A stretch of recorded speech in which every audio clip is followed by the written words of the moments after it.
अनुवाद। मैं उन माधवेंद्रपुरी ठाकुर को नमस्कार करता हूँ, श्री गोपीनाथ जिनके देने के लिए क्षीर भांड की चोरी करके क्षीर चोरा नाम प्राप्त किए, एवं श्री गोपाल जिनके प्रेम वश होकर अभिभूत हुए। तो ये माधवेंद्रपुरी ये जो कथा होने वाली है वो श्रीपाद माधवेंद्रपुरी और गोपीनाथ जी के प्रेम संबंध के विषय में कथा है। संसार में हम लोग बहुत सारे स्त्री पुरुष के प्रेम संबंध के विषय में चर्चा करते हैं, लेकिन यहाँ पर हमारे जो गौर भक्त वृंद है वह भगवान और भक्तों के प्रेम संबंध के विषय में चर्चा करते हैं और भगवान को किस तरह से क्षीर चोरी करने का नाम प्राप्त हुआ, यह इस कथा का सबसे बड़ी महिमा है।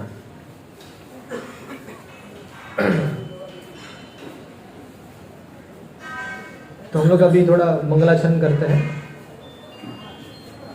जन्मादियस्य यतन्वयादितरतश्चार्तेष्वभिज्ञस्वराट् तेन ब्रह्मरधयादि कवये मूयन्ति यथ सूरया तेजो वारिमृदां यथा विनिमयो यत्र त्रिसर्गो मृषा धाम्ना स्वेन सदा निरस्तकुहकं सत्यं परं धीमहि धर्मा प्रोजितकैतवत्र परमो निर्मत्सराणां सतां वेद्यं वास्तवमत्र वस्तु शिवदं तापत्रयन्मूलनं श्रीमद्भागवते महामुनिकृते किं वा परैरीश्वरा सद्यो हृदि अवृद्ध अत्र कृतिभिः शुश्रूषुभिस्तकशनात् निगमकल्पतरुर्गलितं फलं शुकमुखादमृतद्रव्यसंयुतं पिबत भागवतं रसमालयं मुहुरवो रसिका भुवि भावुका।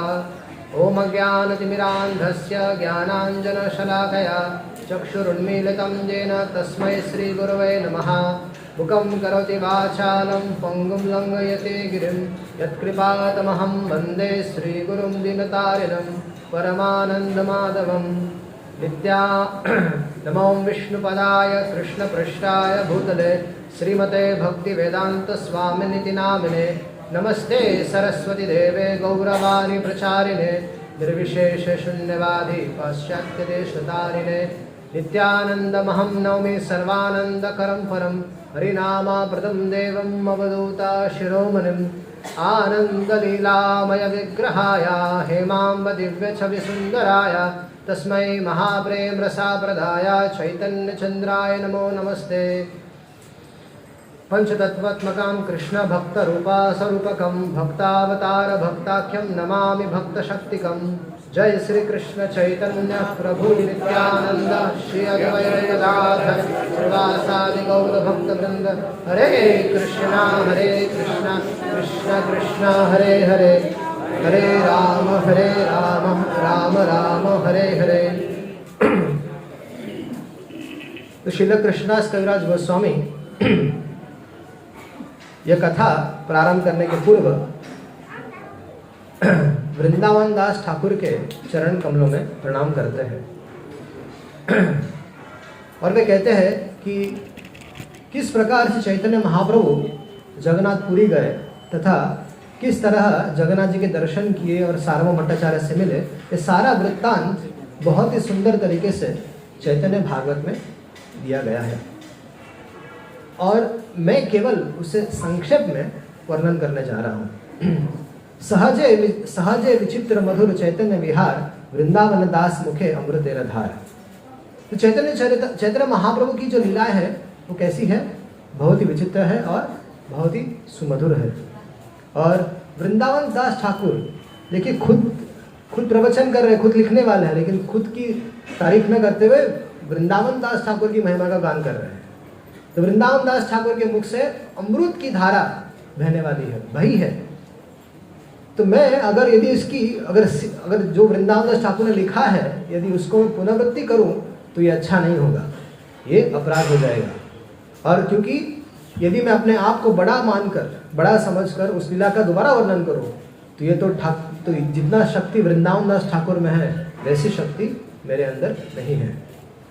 इसलिए मैं वृंदावन दास ठाकुर के चरणों में प्रणाम करता हूँ और प्रार्थना करता हूँ कि मेरे से कोई अपराध ना हो। यही मत महाप्रभु चलिला नीला चले चारी भक्त संगे श्री कृष्ण कीर्तन कुतूहले। चैतन्य महाप्रभु अद्वैत आचार्य के निवास स्थान शांतिपुर से जगन्नाथपुरी के लिए चलते हैं और उस समय महाप्रभु के साथ 4 भक्तगण होते हैं। कौन कौन होता है? नित्यानंद प्रभु, हरिदास ठाकुर, गदाधर पंडित और श्री मुकुंद। तो जब भोजन का समय होता है तो चैतन्य महाप्रभु क्या करते थे? गांव में जाते थे, भिक्षा मांगकर लाते थे और उससे भोजन बनाकर इन चारों को खिलाते थे और खुद भी खाते थे। और भिक्षा में सबसे ज्यादा क्या लाते थे? वो भात मांगकर लाते थे। पथे बड़ बड़ दानी विघ्न नाही करे, तास सवारे कृपा करी आयला रेमुना रे। तो चैतन्य महाप्रभु चलते चलते कहाँ आ गए? रेमुना आ गए, जहां पर कौन रहता है? क्षीर चोरा गोपीनाथ जी रहते हैं। यहां पर कितने लोग रेमुना गए हैं?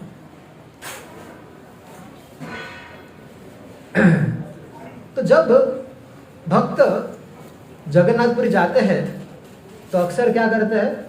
क्षीर चोर गोपीनाथ जी के दर्शन करने के लिए निश्चित जाते हैं। दर्शन करना तो एक बात है, क्षीर खाने तो निश्चित जाते हैं। तो रेमुना नामक यह स्थान कहाँ पर है? बालेश्वर के पास है। तो भगवान श्री चैतन्य महाप्रभु ने गोपीनाथ जी को बड़े प्रेम से, बड़े भक्ति भाव से दंडवत किया। दर्शन करते चैतन्य महाप्रभु साष्टांग दंडवत किया। और जब गोपीनाथ जी ने भगवान ने साष्टांग दंडवत किया महाप्रभु ने, तो गोपीनाथ जी के मस्तक पर जो फूलों का गुच्छा था वो महाप्रभु के मस्तक पर गिर गया और फूलों का गुच्छा पाकर चैतन्य महाप्रभु बड़े प्रसन्न हुए। वास्तव में महाप्रसाद मांगना नहीं चाहिए, अपने आप से मिलना चाहिए। भगवान के माध्यम से या भक्त के माध्यम से अपने आप से मिले तब वो सौभाग्य मानना चाहिए, मांगना नहीं चाहिए।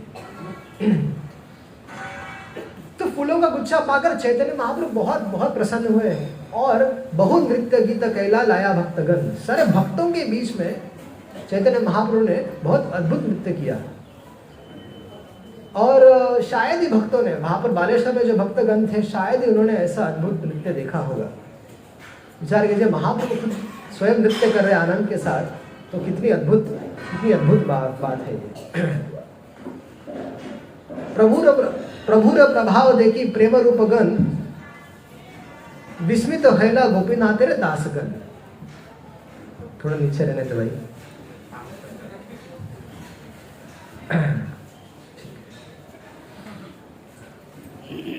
तो कीर्तन और नृत्य के प्रभाव से चैतन्य महाप्रभु के शरीर में बहुत ही अद्भुत प्रकार के विकार प्रकट हुए और जिसे उन विकारों को देखकर जो गोपीनाथ जी के पुजारी थे वो बहुत विस्मित हो गए। और फिर चैतन्य महाप्रभु तो जाने वाले थे, वैसे तो वो जगन्नाथपुरी की तरफ दौड़ रहे थे, लेकिन महाप्रभु भी प्रसाद के लोभ से एक रात रुक गए। जब महाप्रभु को लोभ होता है तो फिर हमें भी लोभ, हमें यदि लोभ होता तो क्या प्रॉब्लम है। तो चैतन्य महाप्रभु उसी रात्रि को रेमुना में रुक गए और रेमुना के पुजारियों ने चैतन्य महाप्रभु की बहुत बढ़िया से, बहुत प्रकार से अच्छे से सेवा की। प्रतिदिन वहां पर नियम है, प्रतिदिन रात के समय क्षीर का भोग लगता है। क्षीर का अर्थ चावल नहीं होता है, क्षीर का अर्थ होता है दूध को ओटते ओटते गाढ़ा होते होते क्षीर हो जाता है। उसमें थोड़ी सी इलायची और मीठा डाल देते हैं। तो रात के भोग को लोग सवेरे खाते हैं। तो क्षीर होती है ना, उसको ठंडा ही खाना चाहिए। अक्सर देखा जाता है कि बहुत लोग क्षीर को भी गरम गरम परोस देते हैं, लेकिन क्षीर को ठंडी खानी। तो महाप्रभु ने एक रात इंतजार किया और दूसरे दिन सुबह उसको ग्रहण किया। तो चैतन्य महाप्रभु कौन है? चैतन्य महाप्रभु साक्षात गोपीनाथ है, लेकिन वे भक्त के भाव में है, इसलिए प्रसाद के लोभ से महाप्रभु रुक गए। ये जो गोपीनाथ जी थे, इनका नाम पहले गोपीनाथ था, लेकिन बाद में इनका नाम बढ़ गया क्षीर चोरा गोपीनाथ। तो भक्तगणे कहे प्रभु सहित आख्यान। भक्तों के बीच में, भक्तों के समाज में बैठकर महाप्रभु चैतन्य महाप्रभु स्वयं इस कथा को कह रहे हैं। यह कथा चैतन्य महाप्रभु ने अपने गुरु महाराज श्रील ईश्वरपुरी से सुनी थी। और श्रील ईश्वरपुरी किनके शिष्य है? श्रीपाद माधवेंद्रपुरी जी के। तो एक बार माधवेंद्रपुरी ठाकुर तीर्थों में भ्रमण करते हुए वृंदावन आ पहुंचे। पूर्वे श्री माधवपुरी आइला वृंदावन, भ्रमित गेला श्री गिरि गोवर्धन। पूरे ब्रज में घूमते घूमते वे कहाँ पर आए? गिरिराज गोवर्धन आए। तथा गोवर्धन में आज भी वो स्थान है, अगर आप परिक्रमा करने जाएंगे गोविंद कुंड के पास, तो वहाँ पर श्रीपाद माधवेंद्रपुरी जी की भजन स्थली वहाँ पर बनाई गई है गोविंद कुंड में। और वहीं पर पास में जो गोपाल जी का प्राकट्य स्थान है वो वहाँ पर एक प्रतिभू विग्रह वहाँ पर रखा गया है। तो वहाँ पे माधवेंद्रपुरी जी के समय, उस समय कोई यहाँ पे सवारी नहीं हुआ करती थी। तो श्रीपाद माधवेंद्रपुरी ब्रजमंडल परिक्रमा पैदल कर रहे थे। ऐसा नहीं कि कार में कर रहे थे, बैलगाड़ी में कर रहे थे। तो वहाँ जो श्रीपाद माधव पैदल परिक्रमा कर रहे थे। हम लोग गोवर्धन में रहते हैं तो वहाँ पर बहुत सारे लोग वहाँ पर गाड़ियों से परिक्रमा करते हैं। अच्छी बात है, उससे टाइम नहीं होता है। तो टाइम कम होने की वजह से सब लोग गाड़ी से, घोड़े से सब परिक्रमा करते हैं, लेकिन परिक्रमा वास्तव में पैदल करना ही सबसे अच्छा होता है। इससे हम लोग कृष्ण कथा का आस्वादन करते हुए धीरे धीरे ब्रज धाम का आस्वादन करते हुए चलना चाहिए। ठीक है, अगर समय नहीं है तो आजकल सुपर फास्ट का ज़माना है, तो फास्ट परिक्रमा के निकल भी चले जाते हैं। प्रेम मत नाही तार, दिवा रात्रि ज्ञान, क्षणे उठे क्षणे पड़े, नाही स्थाना स्थान। तो श्रीपाद माधवेंद्र ठाकुर नाचते हुए वृंदावन आए थे। और श्रीपाद माधवेंद्रपुरी पाद जब अलग अलग तीर्थ स्थानों में जाते थे, अलग अलग क्षेत्रों में जाते थे, तो वहाँ पर उनका प्रेम विकार बहुत बढ़ जाता था। और स्थान के ध्यान के बिना ही माधवेंद्रपुरी पाद जगह जगह ब्रज की धूली में लौटते थे, दौड़ते थे, और कभी कभी उठते थे, दौड़ते थे, कभी गिरते थे। इस तरह से ब्रज का आनंद लेते थे। वास्तव में ब्रज में आते हैं लोग तो इतना कम समय के लिए आते हैं कि भागदौड़ में ज़्यादा समय चला जाता है। यहाँ जाना है, वहाँ जाना है, वहाँ जाना है, वहाँ जाना है, वहाँ जाना है, फिक्स्ड 5 दिन, और इतना भागदौड़ करते हैं। लेकिन वास्तव में अगर ब्रज में आना है तो थोड़ा ज़्यादा समय के लिए आना चाहिए, 15-20 दिन के लिए आना चाहिए, और बहुत प्रेम से ब्रजमंडल का आश्रय ग्रहण करना चाहिए। वहाँ के लीलाओं का साधुओं के माध्यम से अच्छे चित्त से श्रवण करना चाहिए, और उन स्थानों में जाकर उसका आस्वादन करना चाहिए। तो माधवेंद्रपुरी किसी से कुछ मांगते नहीं थे, अर्थात भोजन। सबसे बड़ी चिंता हमारी होती है कि भोजन के विषय में। जैसे धाम में कभी हम आते हैं तो पहले दिन तो उपवास करने की विधि है, लेकिन पहले ही दिन हम खोजते कि कहाँ पर खाने की व्यवस्था होगी। तो माधवेंद्रपुरी पाद का ये व्रत था कि वो अयाचक वृत्ति धारण किए थे। अयाचक वृत्ति का अर्थ है कि बिना मांगे ही जो कुछ मिल जाए उसे वो खाते थे, अन्यथा वे भूखे रहते थे। तो वास्तव में माधवेंद्रपुरी पाद इस अयाचक वृत्ति को धारण करके हमेशा अपना जीवन अर्चित करते थे। ये बहुत बड़ी परीक्षा, और पूरी तरह से भगवान पर आश्रित। अगर भगवान ने खाने को दिया तब उसको ग्रहण करना है, अन्यथा नहीं दिया तो उस दिन भूखे रहना है। तो गिरिराज जी की परिक्रमा करते हुए श्रीपाद माधवेंद्रपुरी ठाकुर ने गोविंद कुंड में आकर स्नान किया। शाम हो गई और विश्राम के लिए श्रीपाद माधवेंद्रपुरी वृक्ष के नीचे बैठ गए। तभी वहां पर एक गोप बालक हाथ में दूध की मटकी लिए वहां पर आया है। अब यह गोप बालक कौन है? यह गोप बालक वास्तव में श्री कृष्ण ही आए थे। सो दूध आगे रखकर हंसते हुए श्रीपाद माधवेंद्रपुरी से यह बालक कहता है, पुरी यही दुग्ध लैया कर तुम्ही पान, मागे के है नाही खाओ किबा कर ध्यान। हे माधवेंद्रपुरी जी, गोस्वामी जी, आप मांग कर क्यों नहीं खाते हो भाई? कितना टेंशन होता है मेरे को। तो आप मांग कर खा लेते तो आपका काम हो जाता, लेकिन आप भूखे रहते तो मुझे टेंशन हो जाता है। आप क्या ध्यान कर रहे हैं इस समय, जरा बताइए, और आप क्या सोच रहे हैं, जरा बताइए। तो उसी समय श्रील माधवेंद्रपुरी का ध्यान लगा तो भगवान की लीलाओं में, तो वो ध्यान उनका टूट गया और वे उनके सामने अचानक से आए हुए इस गोप बालक को देखने लगे। तो बालक की सुंदरता को देखकर माधवेंद्रपुरी का चित्त उस बालक में लग गया और माधवेंद्रपुरी को बड़ा सुख मिला। अब ये समझ में नहीं आ रहा था माधवेंद्रपुरी की उनका मन इस बालक में क्यों जा रहा है, क्योंकि माधवेंद्रपुरी बात समझ नहीं रहे थे कि साक्षात भगवान है, लेकिन उनका चित्त जो था वो भगवान में जा रहा था। तहार मधुर वाक्य गेल भोग क्षोभ। तो बालक के इस मधुर वचन को सुनकर माधवेंद्रपुरी पाद का जो भूख लगी थी, जो प्यास लगी, जो थकावट थी, वो सब चली गई भगवान के दर्शन करने से। और माधवेंद्रपुरी ने इस बालक को पूछा कि तुम कौन हो, तुम्हारा नाम क्या है, कहाँ रहते हो, तुम्हारा आवास किधर है, और ये दूध तुम कहाँ से लाए हो, केमेते जाने ले आमी करी उपवास, और तुम कैसे जानते हो, तुम्हें कैसे पता चला कि मैं उपवास कर रहा हूँ, मेरी आयाचा पूर्ति तुम्हें कैसे पता चला, और तुम्हें कैसे पता चला मैं कुछ खाया नहीं हूँ।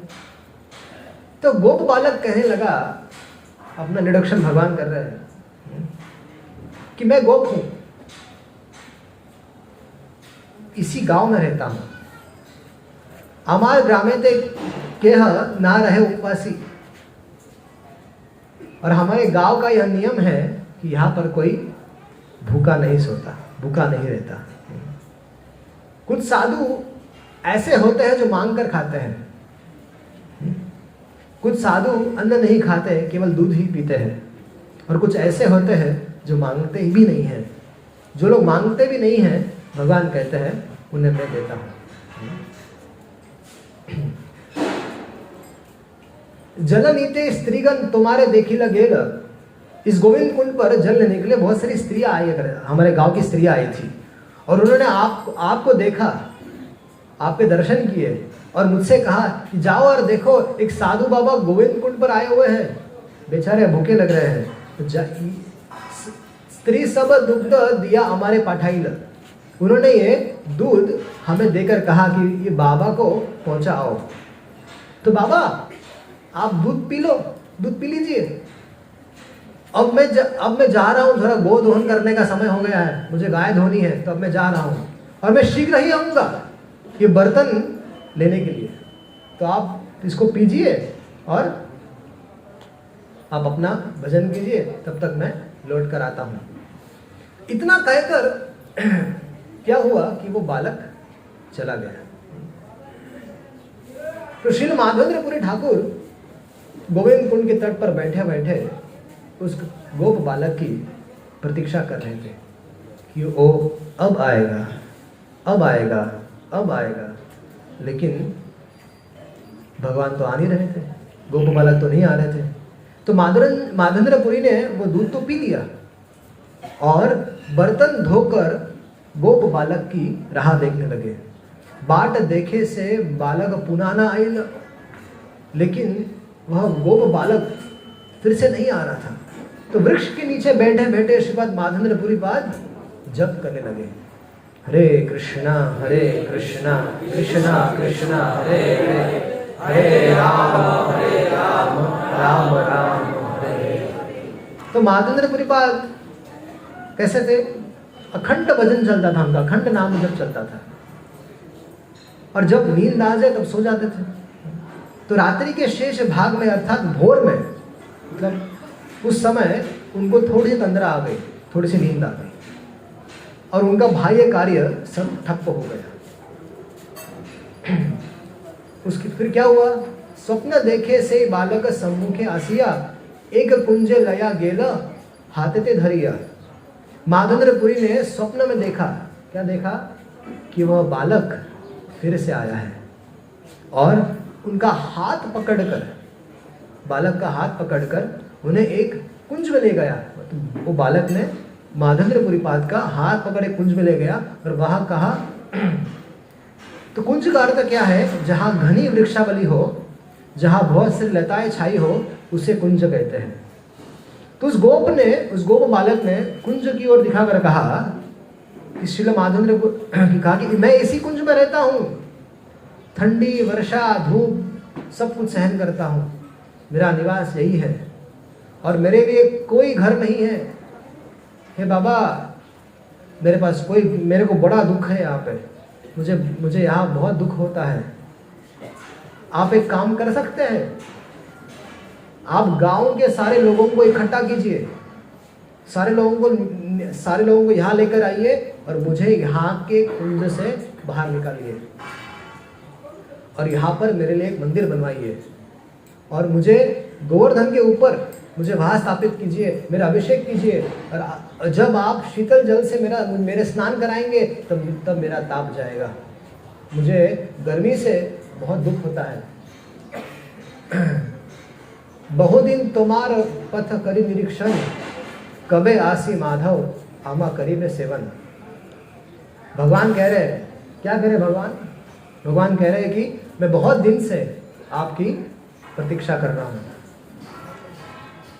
कि आप कब आएंगे, कब मेरी सेवा करेंगे। आपकी प्रेम सेवा को स्वीकार करना चाहता हूँ। मैं प्रकट होऊंगा और दर्शन देकर सबका उद्धार करूंगा और मेरे साथ साथ आपका भी नाम रोशन हो जाएगा। तो मेरा नाम क्या है? मेरा नाम, अभी अपना भगवान अपने इंट्रोडक्शन दे रहे हैं। पहले जब आए थे सामने से तो कहा था मैं गोप हूँ, लेकिन अभी कह रहे हैं कि मेरा नाम श्री गोपाल है और मैंने ही गोवर्धन पर्वत धारण किया है। ब्रजेर स्थापित आमी यह अधिकारी, ब्रजनाभ ने मुझे यहाँ गोवर्धन पर्वत पर स्थापित किया था और मैं ही इस गोवर्धन पर्वत का, इस क्षेत्र का अधिकारी हूँ। तो भगवान अधिकार के साथ अपने भक्त से कह रहे हैं। वास्तव में भगवान के साथ संबंध जोड़ना चाहिए, बहुत आवश्यक है। और अर्चा विग्रह का सेवन यह एक बहुत ही उत्तम तरीका है भगवान के साथ अपना संबंध जोड़ने का। हम लोग देख सकते हैं कि जो गृहस्थ होते हैं वे अपने बच्चों में बहुत आसक्त होते हैं। क्यों? क्योंकि माता पिता अपने बेटे को सुबह सुबह उनको उठाते हैं, नहलाते हैं, खिलाते हैं, पिलाते हैं, स्कूल भेजते हैं, स्कूल से आता है, स्कूल से आने के पश्चात फिर उसको खाना, माँ उसको भोजन खिलाती है, सब कुछ करती है, तो पूरे दिन उसकी सेवा में रहती है। तो सेवा करते करते माँ की गाढ़ी आसक्ति उस पुत्र में हो जाती है और पुत्र की भी गाढ़ी आसक्ति माँ में हो जाती है। तो ये स्वाभाविक सिद्धांत है। तो सेम प्रिंसिपल भगवान के लिए भी लागू हो जाता है।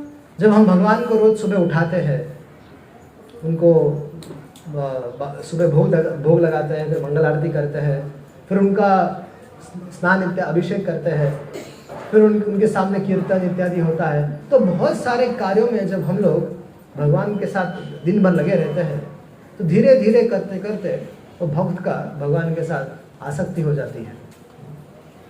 और वैसे ही भगवान की भी आसक्ति भक्त में हो जाती है। ये दोनों तरह से है। ऐसा नहीं कि केवल भगवान की भक्ति भगवान में आसक्त होता है, भगवान भी भक्त में आसक्त हो जाते हैं। वृंदावन में एक स्नेह बिहारी का मंदिर है। स्नेह बिहारी, वो अगर वृंदावन में आप गए होंगे तो वृंदावन में एक बनखंडी महादेव से आप बांकी बिहारी की तरफ जाते हैं तो वहाँ पर बीच में ही स्नेह बिहारी जी का मंदिर है।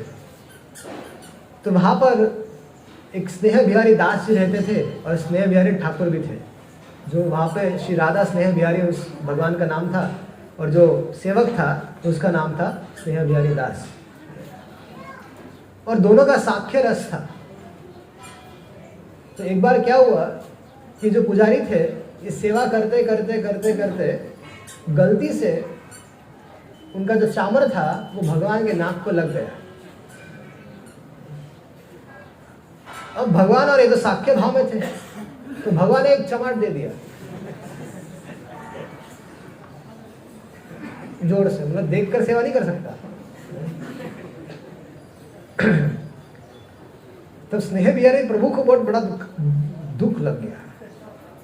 एक तो मेहनत करके सुबह से मंगल आरती उठते हैं, सब करते हैं, सेवा करते हैं, सब कुछ करते हैं, और जिसकी सेवा करते हो थप्पड़ मारता है,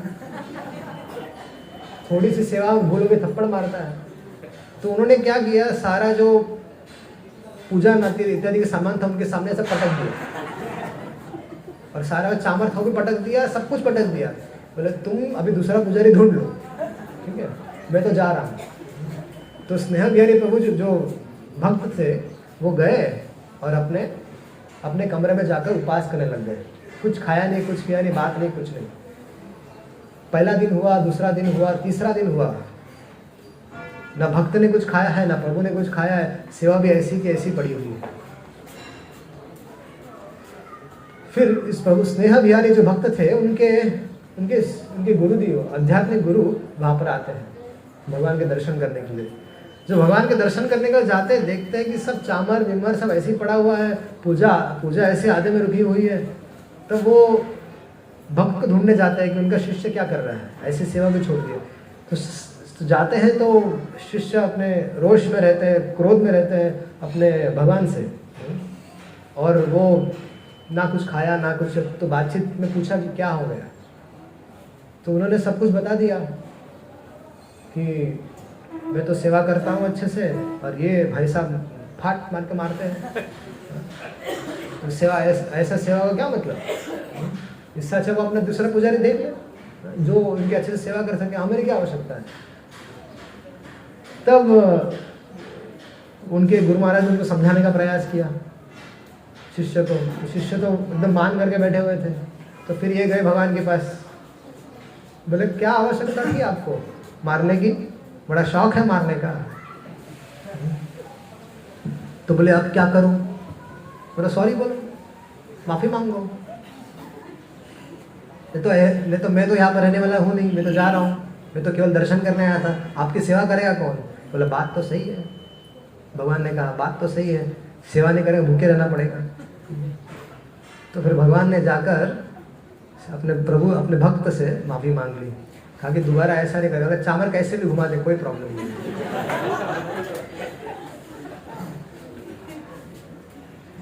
तो भगवान ने तो माफी मांग ली और दोबारा फिर अच्छे से सेवा चालू हो गई। तो इस तरह से भगवान और भक्तों के बीच में संबंध होता है, अच्छे से होता है। तो श्रीपाद महात्मेंद्रपुरी ने स्वप्न में श्री गोपाल से पूछा, जब आपको बद्रीनाथ जी ने पहाड़ पर स्थापित किया था और आपके लिए अच्छे से मंदिर बनाया था, तो फिर आप कुंज में क्या कर रहे हैं। तो गोपाल जी कहते हैं, शैल ऊपरी हैते आमा कुंजे डुकाइया, म्लेच्छ भय सेवक मोर गेला पलाइया। तब जब सेवकों को पता चला कि कुछ म्लेच्छ लोग आक्रमण करने वाले हैं, मंदिर तोड़ने वाले हैं, तब भयभीत होकर उन्होंने मुझे पर्वत से उतारकर कुंज में छिपाकर पुजारी भाग गए। उसी समय से तब से लेके मैं कुंज में ही रहता हूँ। भाल हैल आया आवा काड़ सावधान में, भगवान कह रहे महादेंद्रपुरी से कि बहुत अच्छा हुआ कि आप आ गए, जरा मुझे सावधानी से निकालना, ये तो मुझे लग जाएगा। तो मेरे अंग को बचाते हुए चारों बाजू से खोदना पड़ेगा। देखो मैं यहाँ पर रहता हूँ, लेकिन आपको यहाँ से अच्छे से खोद। भगवान इस स्वप्न में चल रहा है सब, महादेंद्रपुरी बात और भगवान की विषय बातें स्वप्न में चल रही है। एक भगवान स्वप्न में आए या साक्षात आए, बात एक ही है, ठीक है। ऐसा नहीं समझना चाहिए कि भगवान साक्षात आते तब साक्षात ही मानना चाहिए। जब भगवान स्वप्न में भी आते, हम लोग भगवान को नहीं पकड़ सकते। हमारी इंद्रिया जो है वो दूषित है, हम लोग भगवान को ग्रहण पकड़ नहीं सकती। केवल भगवान ही कृपा करके हमारे मन में अवतरित हो सकते हैं। जैसे कि उदाहरण मिलता है, जब भगवान का जन्म हुआ था तब सर्वप्रथम भगवान जो जन्म लिए थे तो सर्वप्रथम क्या हुआ था कि भगवान वसुदेव जी के मन में पहले प्रकट हुए थे, आए अवतरित हुए थे, और फिर वसुदेव जी के मन से भगवान देवकी माता के गर्भ में स्थानांतरित हुए। वसुदेव जी ने उसको, देवकी को दीक्षा दे दी थी। दीक्षा का अर्थ क्या होता है? दीक्षा का अर्थ होता है जब गुरु अपने शिष्य को श्री कृष्ण को प्रदान करता है। कैसे प्रदान करता है? कथाओं के माध्यम से। तो भगवान फिर देवकी माता के मन में गए, वहां से गर्भ में चले गए। तो इस तरह से भगवान के आने का, ये भगवान इस तरह से आते हैं। तो हम जब बद्ध जीव भगवान को पकड़ नहीं सकते, हमारा मन पकड़ नहीं सकता, इसलिए सर्वोत्तम उपाय है कि हम भगवान की अहेतु की कृपा की कामना करते हुए भगवान की भक्ति करनी चाहिए, भगवान का भजन करना चाहिए। जब भगवान हमारी सेवाओं को जब देखते हैं तो अपने आप उससे आकर्षित होकर हमारे पास आते हैं। जैसे माँ यशोदा भगवान तो सो रहे थे और माँ यशोदा क्या कर रही थी? भगवान के लिए दही मथ रही थी। तो बड़ा परिश्रम हो रहा था। वास्तव में यशोदा माँ का कार्य ये सब था नहीं, दही मथना इत्यादि। बहुत सारी सेवक सेविकाएं घर पे हुआ करते थे। लेकिन जब माँ को पता चला कि ये लड़का जो है, ये लड़का सब जगह पे जाके चोरी करता है और अभी तो माखन चोरी कर रहा है, आगे जाके पता नहीं क्या क्या चोरी करेगा, तो ये आदत उसकी अच्छी नहीं है। तो ये आदत छुड़ाने के लिए माँ ने विचार किया, हो सकता है कि इस बालक को मेरे हाथों से बनाया हुआ माखन खाना होगा, इसलिए मैं ही माखन बनाती हूँ। तो माँ यशोदा ने बड़ा परिश्रम करके स्वयं माखन बनाने का कार्य प्रारंभ किया। और जब माँ परिश्रम कार्य कर रही थी, उस समय माँ का जो मन था वो भगवान की लीलाओं में स्थित था। हाथ कार्य कर रहे थे मथनी घुमाने का, और मुख से भगवान की कीर्ति और यश निकल रहा था। भगवान के जो लीलाएं भगवान ने की थी, वो सारी लीलाएं मुख से निकल रही थी। इस तरह से यशोदा माँ का मन जो था वो पूरी तरह से भगवान में लगा हुआ था। जब ऐसा कार्य और भगवान माँ के मुख से पसीना निकल रहा था, इस तरह से जब सेवा चल रही थी उस समय भगवान वहाँ पर आते हैं, माँ के पास आते हैं। तो आचार्यगण टीका में लिखते हैं कि हमें भगवत भक्ति में परिश्रम करना चाहिए। अगर हम लोग परिश्रम नहीं करेंगे, ऐसा नहीं कि हरे कृष्णा आंदोलन से जुड़ गए इसका मतलब एकदम आराम से ज़िंदगी निकालनी है, नहीं। बहुत कष्ट उठाना पड़ता है, बहुत परिश्रम करना पड़ता है। भगवान के कार्य के लिए, चैतन्य महाप्रभु के मिशन के लिए बहुत प्रयत्न करना पड़ता है। और जब ऐसा कष्ट उठाएंगे हम लोग महाप्रभु के कार्य के लिए, तब भगवान स्वयं हमारे पास अपने आप आएंगे। जैसे माँ यशोदा की सेवा को देखते हुए भगवान वहाँ पर पहुँच गए। तो यहाँ पर मादनपुरी से भगवान कहते हैं कि मुझे बहुत अच्छे से चारों बाजू से खोद कर निकालना। एतबली से बालक अंतर्दान कैल, जागी या माधवपुरी विचार करिल। अभी स्वप्न टूटने पर माधवेंद्रपुरी पाद विचार करने लगे। क्या विचार करने लगे? कि भगवान ने मुझे मंदिर बनाने का आदेश दिया है। श्री कृष्ण साक्षात मेरे पास आए थे, मुझे दूध दिए और मैं उन्हें पहचान भी नहीं पाया। तो यह सोचकर प्रेमावेश में वे जमीन पर मूर्छित होकर गिर गए। और तत्पश्चात कुछ देर के बाद माधवेंद्रपुरी को होश आया और अपने मन को समझाकर कि भगवान ने मुझे सेवा करने का आदेश दिया है। देखिए, आध्यात्मिक गुरु और भगवान के माध्यम से यदि कोई आदेश आए तो उस आदेश को अपना जीवन का सब कुछ मानकर उस आदेश को पूरा करने का प्रयास करना चाहिए। अभी आगे जाके देखेंगे कि किस तरह से बहुत कष्ट उठाना पड़ा माधवेंद्रपुरी पाद को, किस तरह से वो चंदन लाने के लिए गए। एक बूढ़ा व्यक्ति भगवान के प्रेम के लिए हजारों किलोमीटर की पैदल यात्रा करता है, तो इसका वर्णन भी आगे आएगा। तत्पश्चात कुछ देर तक श्रीपाद माधवेंद्रपुरी रोते रहे, लेकिन बाद में मन को समझाकर धीरज रखकर भगवान के आज्ञा का पालन करने के लिए तैयार हो गए। और प्रातः काल में स्नान करके माधवेंद्रपुरी ने क्या किया? गांव के सारे लोगों को एकत्रित किया। ग्रामेर ईश्वर तुम्हार गोवर्धनधारी, कुंजे आछे न चल तारे बाहिर ये करी। माधवेंद्रपुरी पर सारे गांव वालों को समझा रहे थे कि आपके गांव के ईश्वर गोवर्धन धारण करने वाले साक्षात भगवान श्री कृष्ण इसी कुंज के भीतर रह रहे हैं। चलिए चलिए, सब लोग मिलकर उन्हें वहां से निकालते हैं। तो लोगों ने जब सुनी लोक तार संगे चलिला हरिषे, कुंज काटी द्वार करी करीला प्रवेश। तो गांव के सारे लोग आनंद के साथ श्रीपाद माधवेंद्रपुरी के संग में कुंज के पास गए और लोगों ने कुंज को काट कर पहले तो रास्ता बना लिया। बाद में जो स्थान माधवेंद्रपुरी पाद ने बताया था, श्रीपाद माधवेंद्रपुरी ने गोपाल की बात को जानकर सारा स्पॉट एज इट इज बता दें कि यहाँ पर इस स्थान पर गोपाल जी रहते हैं, तो हम सबको रास्ता यहाँ से काटना है और जब गोपाल जी के आसपास में हमें खोदना चालू करना है। तो थोड़ा सा ही खोदने पर भगवान मिल गए, ज्यादा परिश्रम नहीं उठाना पड़ा और भगवान के चारों ओर मिट्टी जम गई थी और धीरे धीरे मिट्टी साफ कर भगवान को देखकर सब लोग परम आनंदित हुए। तो भगवान आ चुके हैं, कुंज से बाहर आ चुके हैं और सारे भक्त लोग हर्षित है, तो सब लोग भगवान का दर्शन कर रहे हैं। तो उनको दर्शन करने दीजिए, आगे की कथा कल सुनेंगे। ठीक है, 9 बजे तक ही है ना?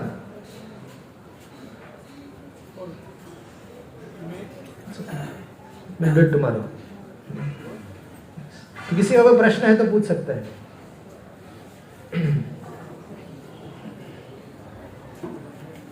Yes, mic.